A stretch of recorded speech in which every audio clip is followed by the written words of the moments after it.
지난번에 부모님과의 관계 때문에 부모님께서 돈을 요구하는 그것 때문에 힘들어 하셨던 분인데, 어, 아, 지금 이제 두 번째 고민, 공부를 해야 되는데, 영어과 어학이나 앞으로의 미래를 위한 공부를 해야 되는데, 머리가 복잡해서 공부가 되질 않습니다. 어떻게 하면 좋을까요? 세 번째, 직업과 관련되어 전직을 해야 되나 고민 중입니다. 사람을 대하는 직업인데 짜증이 나서 말을 친절하게 하지 못합니다. 그런 저의 모습에 상처받는 것은 상대뿐 아니라 저도 마찬가지입니다. 자괴감이 듭니다. 어떻게 하면 좋을까요? 네 번째, 인간관계가 힘이 듭니다. 성질을 조절하지 못해 나중에는 제가 끊어버리게 됩니다. 전 항상 짜증이 많긴 합니다.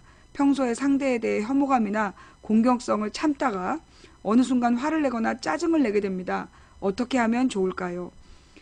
다섯 번째, 30대 후반인 제가 독신입니다. 부모에게 시달리다 결혼 생활에 대한 부정적인 생각과 남성에 대한 공격성에 결혼에 대해 부정적이지만 앞으로 외롭게 사는 것도 걱정이고 괜히 마음의 문을 닫고 살아서 때를 놓치고 후회를 할 것 같습니다. 조언 부탁드립니다. 여섯 번째, 불안감과 무기력에 시달립니다. 고민입니다. 하셨는데요. 예.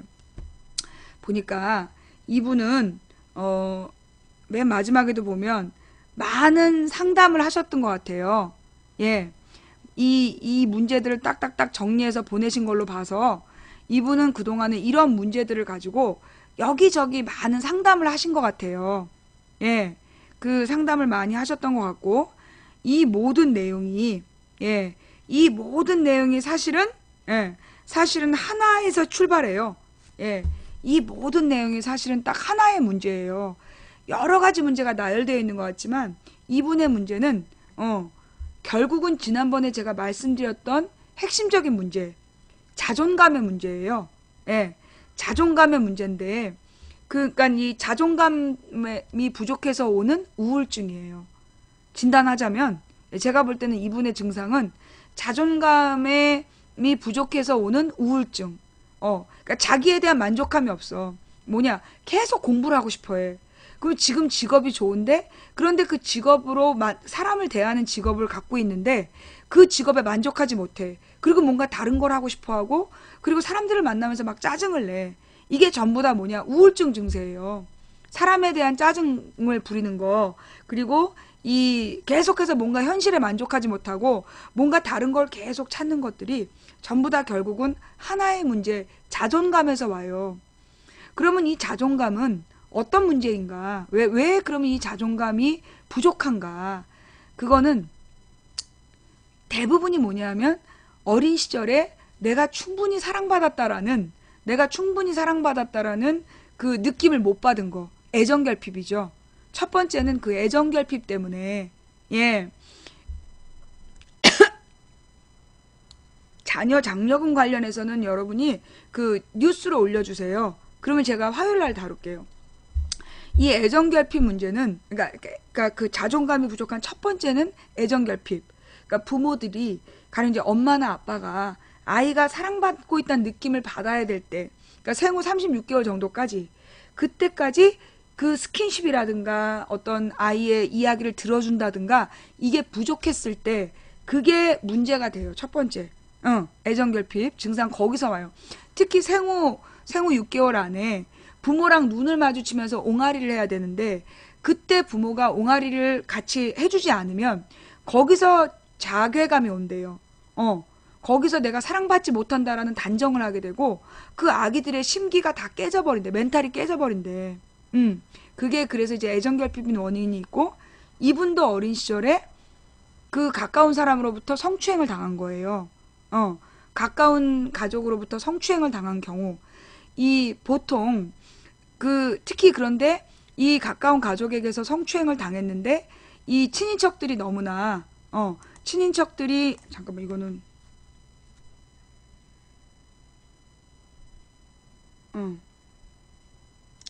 그래 예.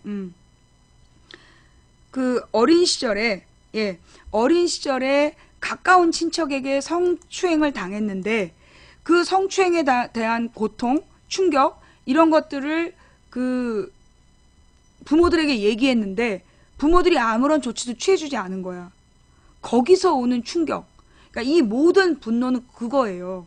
부모에 대한 분노, 그 다음에 자기 자신에 대한 불만족, 그리고 인간관계에서의 그 소통 부족, 이 모든 게, 예, 이 모든 게 이 그 어린 시절에 받았던 그 상처 때문이에요.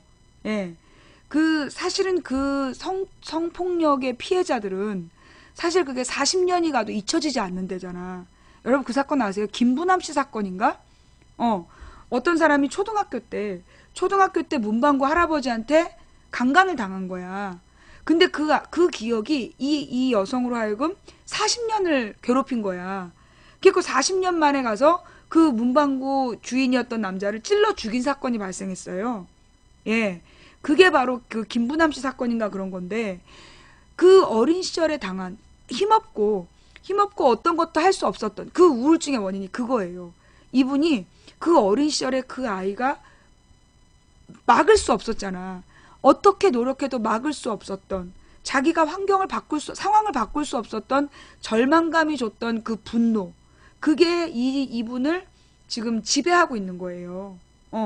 그래서 이거는 사실 그 우리가 다른 문제라면 용서에 대한 얘기를 할 수 있어. 근데 이 성폭력 문제는요. 성폭력 문제는 그게 쉽게 용서가 되지 않는데, 왜냐하면 특히 우리 사회에서는 여성의 정절을 이분이 이제 30대 중반이잖아요. 그러면 이 30대 중반인 이분이 성장할 때 여성의 정절은 목숨처럼, 우리 어린 시절 이 30대 중반이면 나랑 어린 시절 같았을 거라고. 내가 대학교 다닐 때까지요. 여자가 강간당하면 자살해야 된다. 전설의 고향 이런 데에서 연료문이 나왔다니까. 전설의 고향 이런 데에서 정절을 지켜야 된다. 이런 거 배웠고, 그 성폭력을 당하면 자살해야 되는 게 당연한 것처럼 그런 분위기였어. 그리고 성폭력을 당하는 건 여자 책임이다. 왜 벗고 다니냐. 네가 노출이 심하기 때문에 성폭력 당한 거다. 그런 문화 속에서 자란 거란 말이야. 피해자에게 책임을 추궁하는 그런 문화 속에서 자란 거예요. 그러다 보니까 자신이 당한 그 고통, 거기서 헤어나질 못하는 거야. 한마디로 성폭력을 당하면 어떤 생각을 하냐면, 내가 부족해서 당한 거고, 그런데 나를 구해주지 못한 가족에 대한 분노가 생기면서도 그 상황을 계속 거기에 매여 있게 되는 거야. 이 자매가 얼마나 괴로웠겠어요. 평생을. 그 어린 시절에 당한 30년, 이 친구가 지금 30년이 넘도록 그 고통에서 매여 있는 거야. 이게 그 부모가 그 상처받은 영혼을 치유해주지 못한 거. 우리 구성애 선생님을 봤잖아요. 구성애 선생님이 그랬잖아. 본인이 성폭력을 당했다고. 본인이 성폭력을 당했는데 그 어머님께서 굉장히 확실하게 해결해 주신 거야. 너는 아무 잘못 없어. 네 탓이 아니야. 그 새끼가 나쁜 새끼야. 그러면서 피해자를 완벽하게 비난해 주시고 가서 피해자에게 사과하게 하고, 그렇게 상황을 처리해 준 구성애 선생님의 어머니 덕분에 구성애 씨는 굉장히 성폭력 피해자들을 돕는, 그리고 올바른 성교육을 하는 그런 자주적인 여성이 됐지만, 이 반대로 이분은 어머님 아버님이 그 가까운 친인척에게 그런 일을 당했는데 거기에 대해서 책임을 묻지도 않고 너무나 별거 아닌 걸로, 그게 언제적 얘기인데 아직까지 기억하고 있냐는 식으로 그렇게 다룬 게 이 사람의 마음에 상처가 됐던 거예요. 결국은 모든 문제는 거기서 출발해요. 지금 인간관계의 문제, 부모님과의 마찰, 현재 상황에 만족 못하고 공부를 해야 되는데 공부가 안 되는 거, 모든 문제가 바로 그 상황의 자신. 그래서 내가 볼 때는 이 성폭력 피해 여성을 위한 상담 프로그램을 집중적으로 들으셔야 될 것 같아요. 네, 이거는 뭐 나 같은 일반인이 해줄 수 있는 상담이 아니에요. 이분은 다른 걸 다 결국 본질은 그거야. 그 어린 시절에 당했던 그 사고 때문에 자기를 혐오하는 거야. 자기를 혐오하고 자기를 사랑하지 못하고, 그리고 현재 모든 게 불만족스럽고 인간관계가 안 되고, 그래서 그 부분에 대한 집중적인 케어를 좀 하셔야 돼요. 그거는 전문가에게 진짜 그 상담을 받으셔야 됩니다. 가장 중요한 건 뭐냐? 그 어머님이 너무나 무책임했고 어머님이 정말로 이 자매의 마음을 보살펴주지 못했던 거, 그거는 정말 어머님이 잘못한 거예요. 어머님이 너무나 잘못한 거고 그거는 정말 천벌받을 짓이야, 그 어머님이. 그런데 어머님도 몰랐을 거예요. 우리나라의 어머님들 중에 구성애 씨 어머님처럼 성폭력 피해를 당한 딸을 케어할 수 있는 사람은 내가 볼 때 구성애 씨 어머니 한 분뿐이에요. 우리는, 저도 마찬가지인데, 많은 성교육, 성적인 위험에 대해서 아이들에게 경고하고, 조심하라고 얘기하지. 네가 혹시라도 성폭력의 범죄를 당한다면 그건 네 탓이 아니야 라고 가르친 엄마는 아무도 없잖아. 우리 솔직히 나도 우리 딸에게 네가 만약에 성폭력을 당하면 그건 네 탓이 아니야, 그 나쁜 새끼의 문제인 거지 라고 우리는 가르치지 않는 거야. 즉 이분의 어머님은 일반적이라는 거죠. 예. 그 어머님이 알았다면, 자식이 성폭력에 성폭력을 당했을 때 그때 어떻게 대처해야 되는지 알고 계셨다면, 지금부터 30년 전 대한민국의 어머니들 중에 그걸 아는 사람은 내가 볼 때 구성애 씨 어머니밖에 없었을 거다. 예. 무슨 얘기인지 이해가 되세요? 예. 그러니까 지금 이분이 그 어머님에 대한 용서가 안 되고 그 끊임없는 분노. 그러니까 이분은 어머님 쪽 친척이었던 거야. 어머님 쪽 친척에게 당했는데 그 어머님이 너무나 아무렇지도 않게 그건 네 잘못이라는 식으로 왜 그걸 자꾸 얘기를 하느냐. 그게 언제적 얘기인데 아직도 하냐. 이런 식으로 얘기를 하니까 이분은 그 어머니에 대한 분노가 너무 깊어서 지금 이 상황인 거예요. 나는 이 분에게 해드리고 싶은, 내 수준에서, 이거는 전문적인 상담을 받으시라는 게 첫 번째고, 제 수준에서 해드릴 수 있는 얘기는 그 어머님이 제대로 된 대처를 할 수 있는 문화가 아니었다. 우리나라의 많은 어린아이들이 친인척에게 성폭력을 당해요.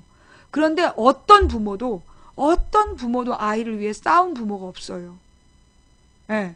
어떤 부모도 그 가족 내의 문제를 남 부끄러워서 바깥에 소문내면 내 딸의 미래를 망칠까봐 아무도 그걸 문제 삼지 못한 거예요. 이분은 지금 어머니에 대한 너무나 큰 분노로 왜 그때 나를 구해주지 못했고, 나를 지켜주지 못했으며, 나한테 못된 짓을 한 놈을 왜 단죄하지 않았느냐. 그게 이 분노의 원인인데, 내가 그 어머님이라면 지금부터 30년 전 우리 사회는 딸이 성폭행을 당하면, 성폭력을 당하면, 성폭력을 당하면 그 딸한테 흠이 간다고 생각했어요.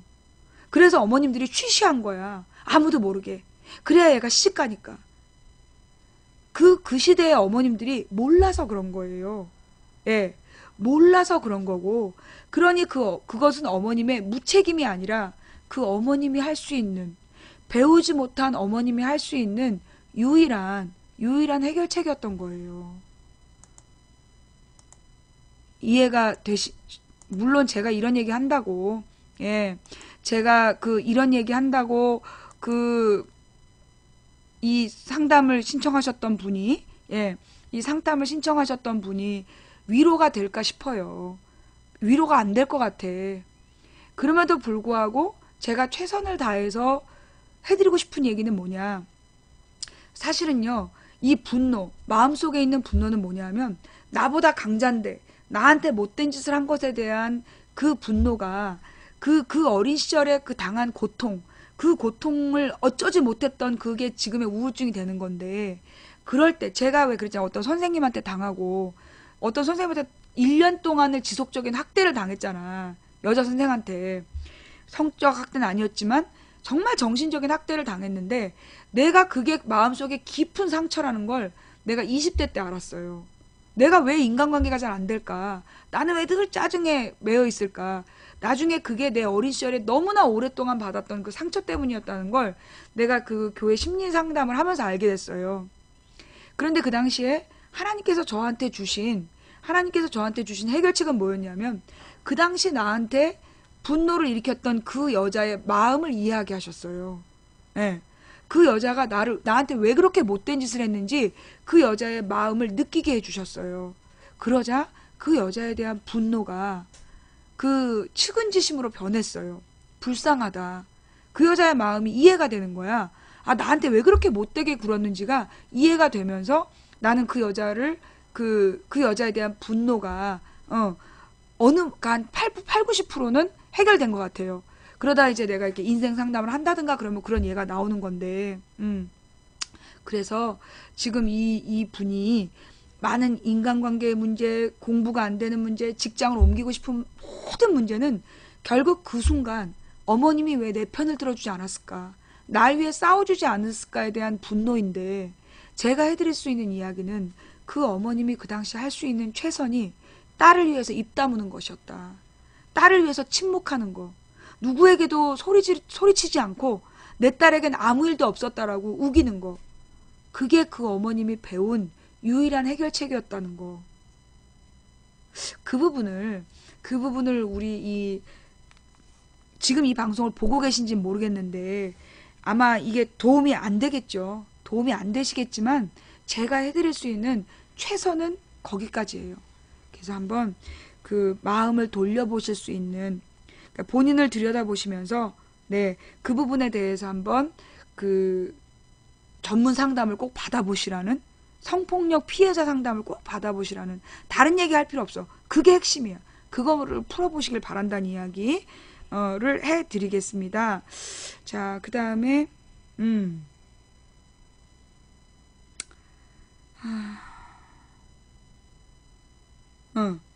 자, 또 다른 분은요.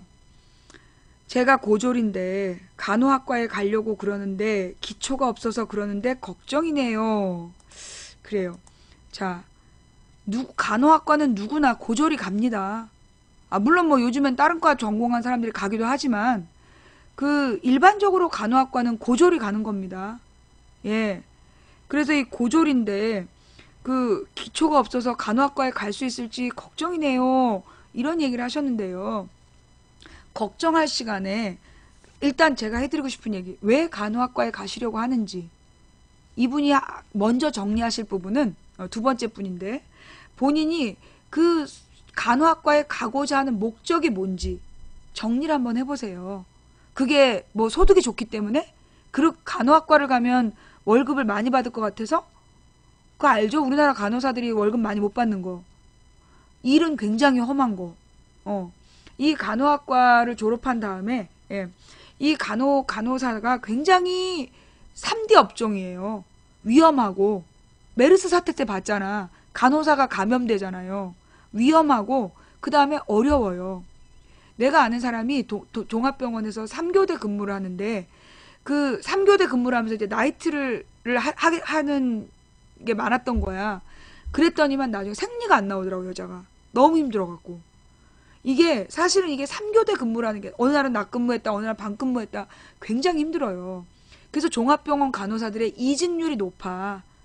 종합병원 간호사들의 이직률이 높은 이유가 그 간호사가 굉장히 힘들고 어렵고 위험한 일이기 때문이야.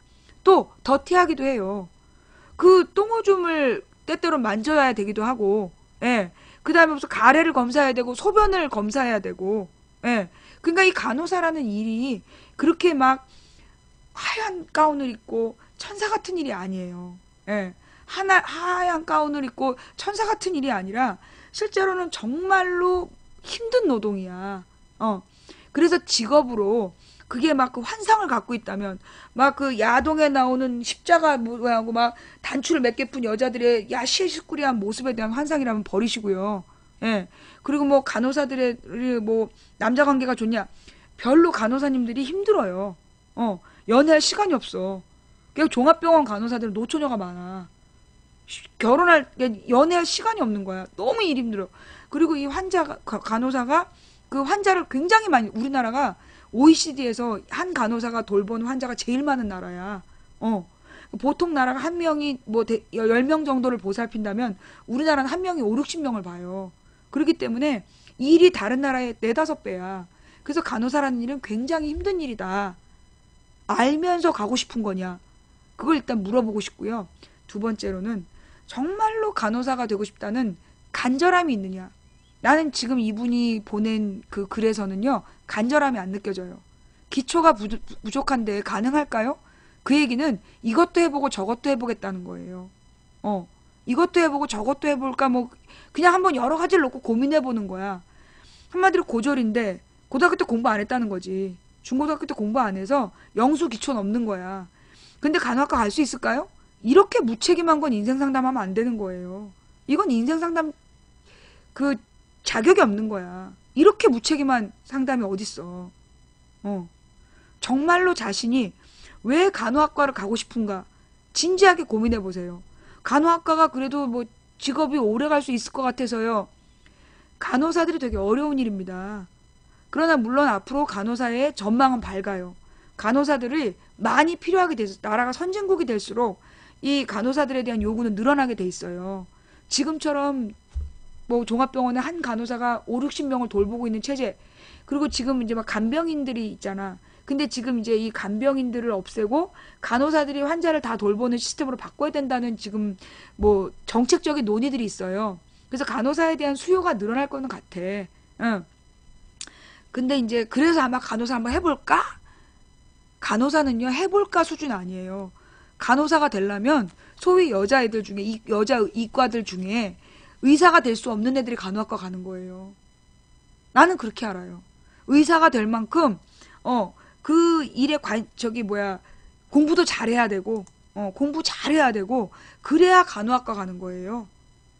여자들이 보통 공대를 안 갔기 때문에 공대를 안 갔기 때문에 의대 못 가는 여자들이 갈 수 있는 게 그게 간호학과였어요. 간호학과 아무나 가는 거 아닙니다. 그냥 뭐 제가 기초가 없는데요. 갈 수 있을까요? 그런 식으로 그렇게 뭐 대충 찔러보는 식이면 못 갑니다. 못 갑니다. 그러나 정말로 님이 간절히 간호사가 되겠다라고, 예, 정말 간호사가 되고 싶은 간절한 소망이 있다면, 그렇다라면 지금부터 걱정만 하지 말고 영수 공부 다시 하세요. 예, 영수 공부 다시 해서 간호학과에 들어갈 방법이 뭔지를 찾아보셔야 돼요. 학원도 가시고 재수학원 가서 간호학과를 들어가려면 뭐가 필요하냐 물어보고 그리고 적극적으로 준비를 하셔야죠. 저한테 기초가 없는데 가능할까요? 정말로 간호사가 되고 싶으면 간호학과에 가고 싶으면 당장 그 재수학원에 가서 물어보세요. 그 간호학과는 어떤 것들이 있고 간호학과에 가려면 어떻게 공부해야 되고 지금 상태는 어떤 수준이고 이게 어느 정도 공부해서 될 건지 상담을 먼저 받아보세요.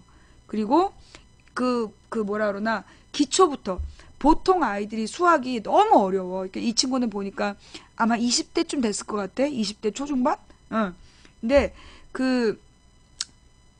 영수가 수학이 너무 어려워갖고 특히 간호학과는 이과이기 때문에 수학 성적이 중요해요. 근데 내가 해주고 싶은 얘기가 뭐냐. 초등학교 때 수학부터 다시 보세요. 그냥 초등학교 교과서부터 해서 한번 쭉 풀어봐. 그러다 보면 초등학교 때부터 기초를 가지고 그러니까 초등학교 빨리 풀 거 아니야. 초등학교 1, 2, 3학년은 빨리 풀어. 4학년부터 좀 오래 걸리더라. 4, 5, 6학년 오래 걸리는데 초등학교 때부터 쭉 한번 풀어보면 내가 그때 이걸 못 알아듣는 이게 그거구나. 애들이 수학을 어려워하는 이유가 공부하려고 마음을 잡았을 땐 이미 너무 어려운 단계에 가 있는 거야. 기초가 없으면 한마디로 이 공식의 원리를 모르는데 공식을 대입해서 풀어야 되는 거야. 그러니까 거기서 갭이 생기는 거거든요. 그러니까 그 기초를 튼튼히 하는 수학 공부를 한번 시작해 보면서 아니라고요? 제가 지금 잘못 생각하는 거예요? 그 신당 LG님, 제가 지금 중학교 수학도 어려운 부분 엄청 어려워요. 제가 그런 얘기 안 한 거예요? 중학교 수학이 쉽다고 얘기했어요, 제가? 제가 초등학교 3학년 때까지만 쉽다 그랬는데, 초등학교 3학년까지만 쉽고, 초등학교 4학년 때부터 수학이 어려워져요. 채팅창에 써있는 님 생각이 틀렸다는 뜻이다. 여러분 채팅창에 쓰는 거나 나한테 하는 거라 했잖아. 예. 망부님, 간호사는 의사보다 생명을 다루는 직업이 아니라 보람을 가지는 직업입니다. 아무리 자본주의 체제라도 근본은 유지해야 됩니다. 정말 그분이 좋아한다면 기초는 닿겠죠. 자본의 문제가 아니라 생명을 다룰 철학이 있다면 하는 게 맞아요 라고 자유인님 말씀하셨는데, 님이 주장하시는 건 인류애적인 바탕과, 예? 자유인님, 인류애적인 바탕과 또 하고자 하는 간절한 마음이 있을 때, 예, 그 말이 맞아요. 근데 이분이 보내신 인생 상담의 내용이, 제가 고졸인데 간호학과에 가려고 그러는데 기초가 없어서 그러는데 걱정이네요. 기초가 없어서 간호학과 공부해서 갈 수 있을지 걱정돼요. 이게 다예요.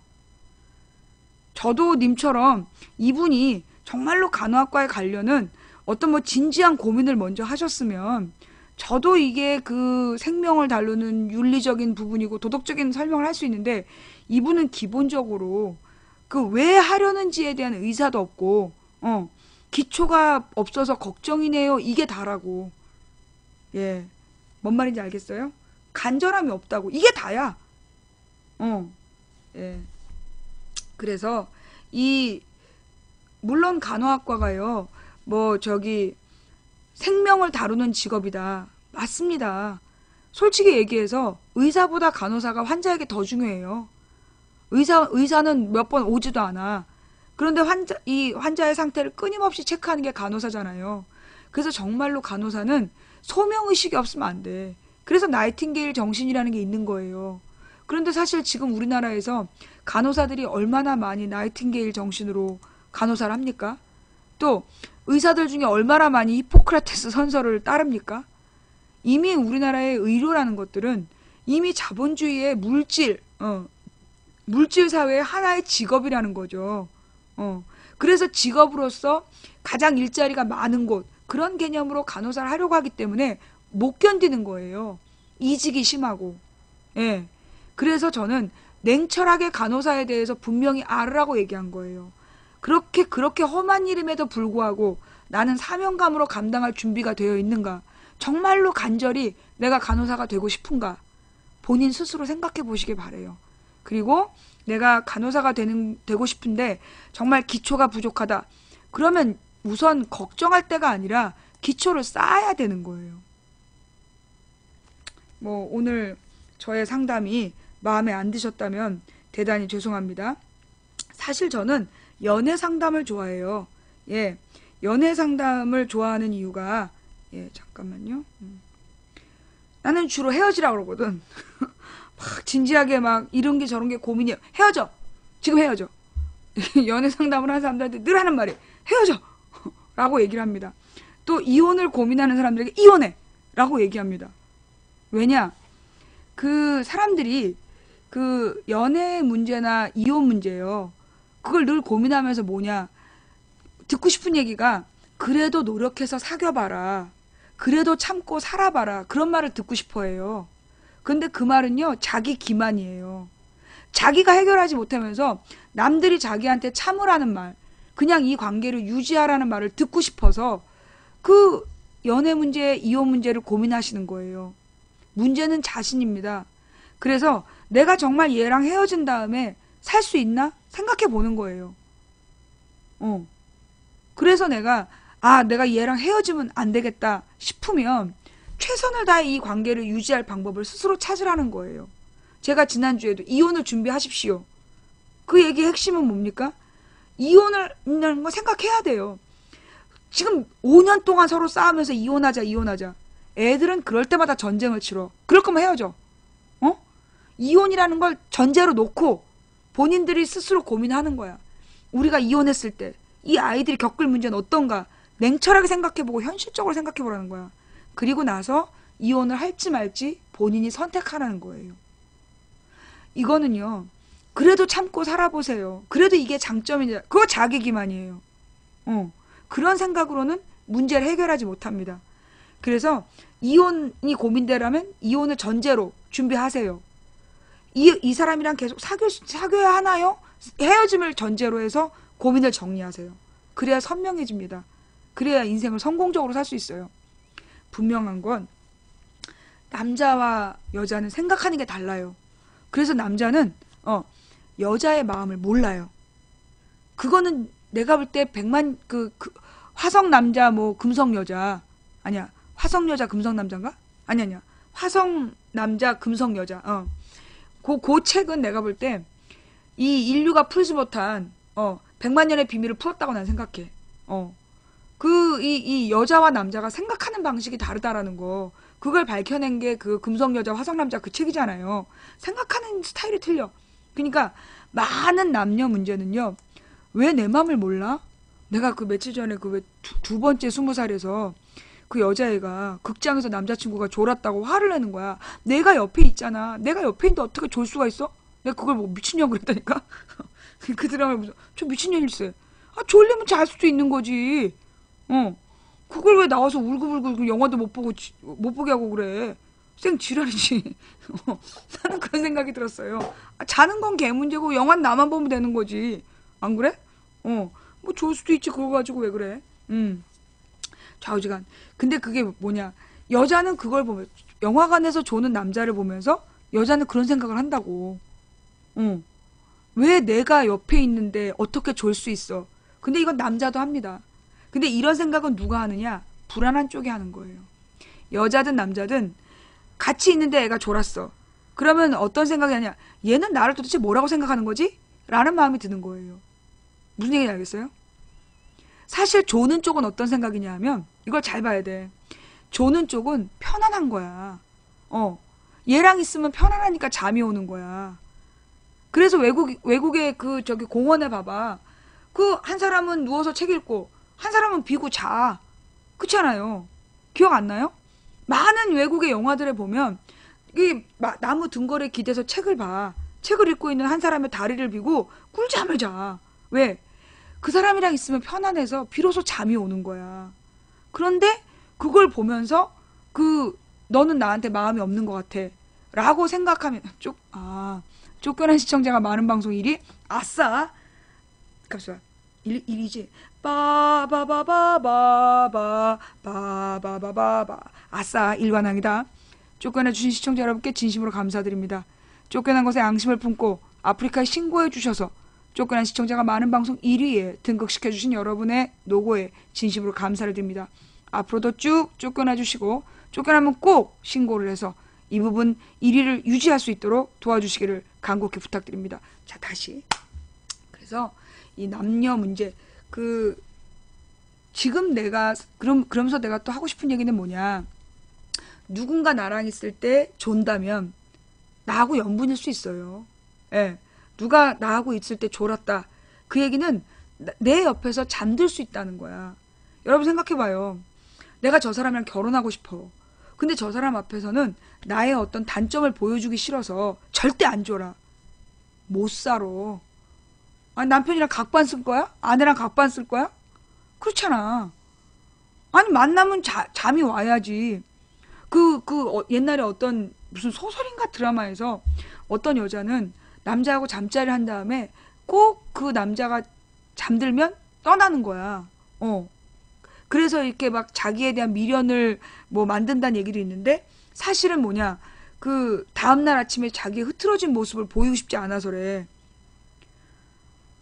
아니 그러면 뭐 화장 다 뭐 풀 메이크업하고 주무시지 왜. 일자로 묶어서. 아니면 서서 자? 남편한테 흐트러진 모습을 보이고 싶지 않아서. 결혼도 안 할 사이에 왜 자냐고. 결혼도 안 할 사이에 왜 자고. 잔 다음에 흐트러진 모습을 보이고 싶지 않아서 먼저 떠나간대. 지랄 연병이 창고를 한 거지. 내가 볼 때 남자와 여자에게 가장 좋은 상대는 뭐냐? 상대방이랑 있을 때 오래 있어도 지루하지 않고 시간 가는 줄 모르는 사람. 그게 짝이야. 막 흥분시키고 뭔가 막 이렇게 같이 하고 싶고 막 이런 사람들은 그거 오래 못 가. 막 설레이고 이런 경우 있잖아. 막 두근거리고 가까이서 막 보고 싶고 그거 한 3개월이면 끝나. 두근거림은 3개월이면 끝나. 사실 3개월 요즘은 3개월도 안 가서 자잖아. 한번 잠자고 나면 그 두근거리면 끝나. 그래서 이 두근거리는 사람은 연분이 아니야. 같이 있어도 오래 같이 있어도 이 뭐라 그러나 지루하지 않은.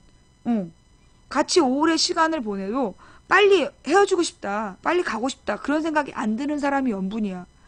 근데 데이트를 하는데 그냥 마음이 부담스러워. 편하지가 않고 나를 어떻게 볼까 계속 신경 쓰여. 그럼 네 엄분이 아니야.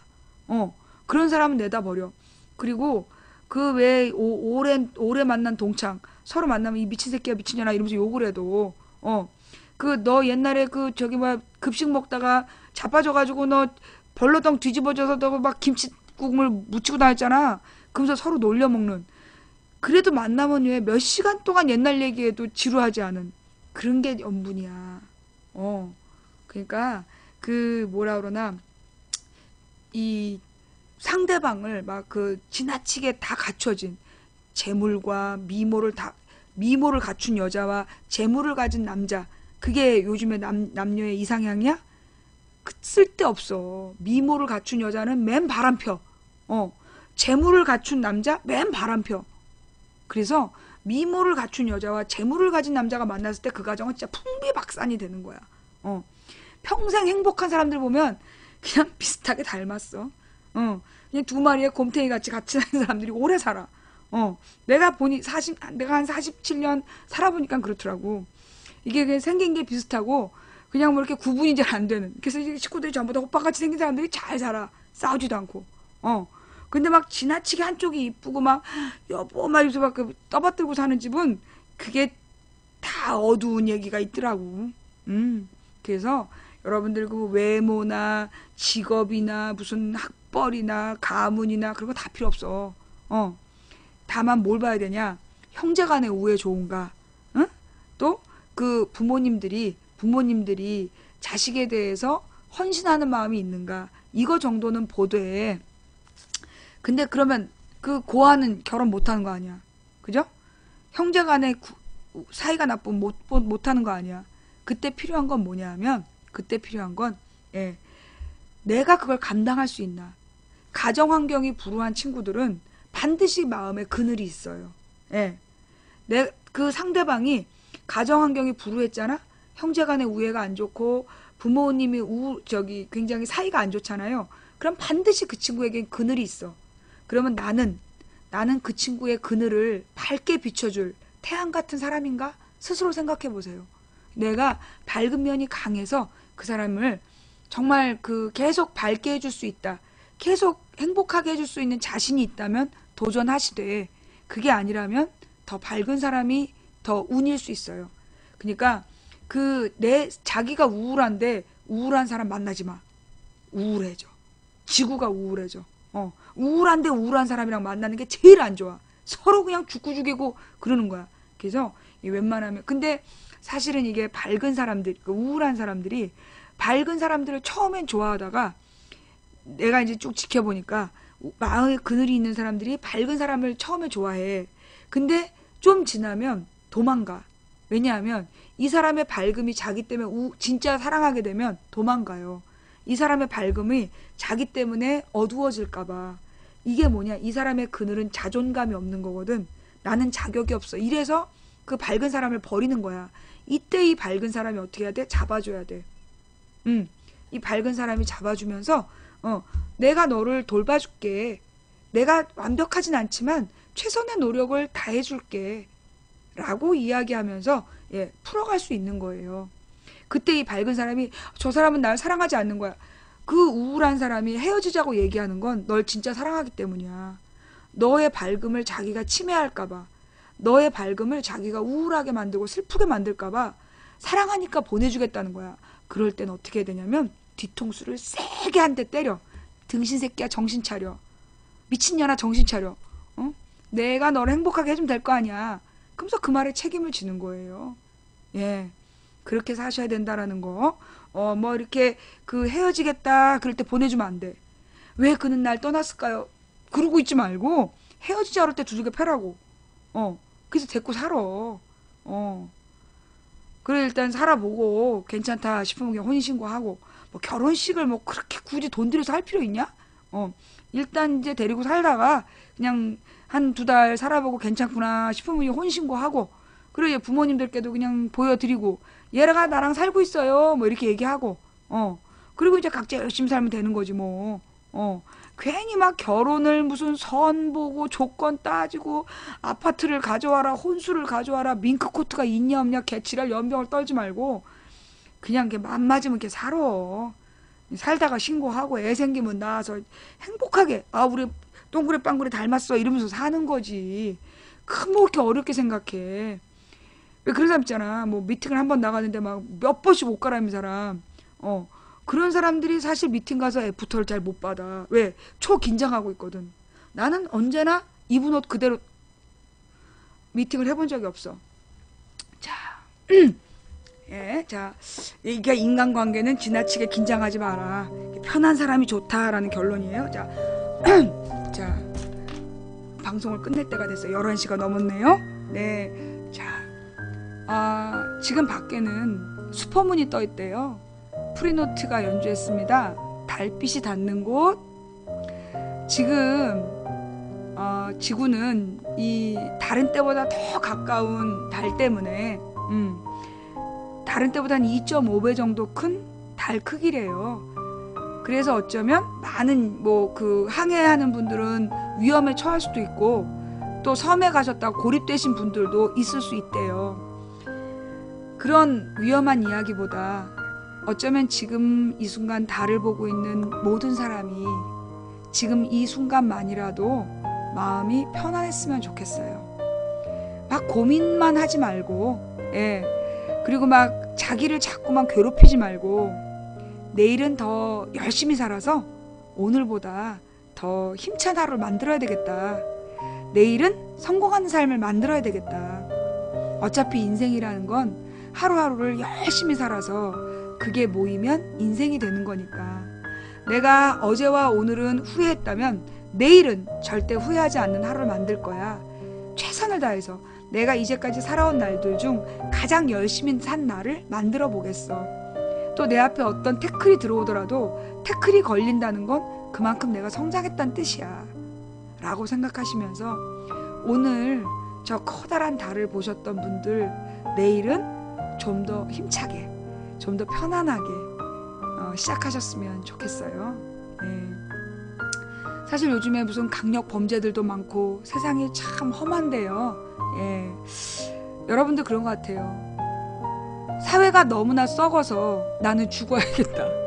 그러면 나는 이 썩은 사회에 이 고통스러운 순간에 갇히는 거예요. 내 주변에 한 사람이라도 기쁘게 해주고 싶다 라는 마음으로 하루하루를 모든 사람이 산다면 한 사람이라도 내일을 기쁘게 해주고 싶다 라는 마음으로 모든 사람이 산다면 이 사회가 오늘보다는 좀 더 밝아지지 않을까요? 내일은 좀 더 행복한 꿈을 꾸는 내일은 좀 더 행복한 꿈을 꾸는 월요일이 되시기를 바랍니다. 지금까지 도봉구 창동사는 불량주부 망치부인이었습니다. 예, 내일은 제가 방송이 없고요. 화요일 낮 2시에 망치부인의 시사수다방 시작하겠습니다. 오늘 방송 어떠셨는지 모르겠어요. 볼만 하셨다라면 다행이고요. 예, 그리고 볼만 하셨다라면 추천 부탁드리고요. 와, 1835분이나 추천해 주셨네요. 대단히 감사합니다. 예, 오늘 방송 여러분께 위로가 되셨기 바라고요. 내일을 보다 더 힘차게 시작할 수 있는 그런 방송이 되었으면 좋겠습니다. 제 방송 보시고 내일은 이 방송을 계속 보시면서 하루를 보내시면 제가 화요일 날 돌아오겠습니다. 지금까지 도봉구 창동사는 불량주부 망치부인이 보내드린 생방송 시사수다방이었습니다. 시청해주신 모든 분들께 감사드립니다. 처음부터 끝까지 시청해주신 여러분께 더욱더 감사드립니다. 그리고 후원해주신 한 분 한 분 진심으로 감사드립니다. 일일이 이름 불러서 감사 인사 못 드린 점 대단히 죄송합니다. 그리고 추천해주신 1877분께 진심으로 감사드리고요. 매니저님들 고생하셨습니다. 또 이거를 유튜브와 팟캐스트에 올려주시는 풍행국님, 또 참지상님, 또 여비고님 대단히 감사드립니다. 그분들 저한테 아무것도 안 받으시고 정말 사명감으로 하시는 분들이거든요. 그러니까 길에서 보시면 혹은 지나가시다가 이분들의 작품을 보시면 꼭 고맙다라는 인사말 남겨주시기 부탁드립니다. 미안합니다. 이모티콘은 강퇴입니다. 자, 감사합니다. 오늘 밤 잘 주무시고요. 내일은 참 쉬는 날이구나. 내일은 오늘보다 더 행복하시길 바라면서 자, 이만 물러가겠습니다. 감사합니다. 화요일 날 2시에 만나요. 내가 뭐라 그랬어? 이모티콘 하지 말라 그랬지. 자, 오늘 방송 볼만 하셨다라면 어떤 부분이 좋으셨는지, 좋았다는 분들은 어떤 부분이 좋으셨는지 한번 써주시길 바래요. 그러면 제가 그렇구나 라고 이해할 테니까. 예. 그리고 어떤 부분이 좀 마음에 안 들었다, 그런 부분이 있으면 또 써주시고요. 자, 망치분이었습니다. 화요일날 만나요.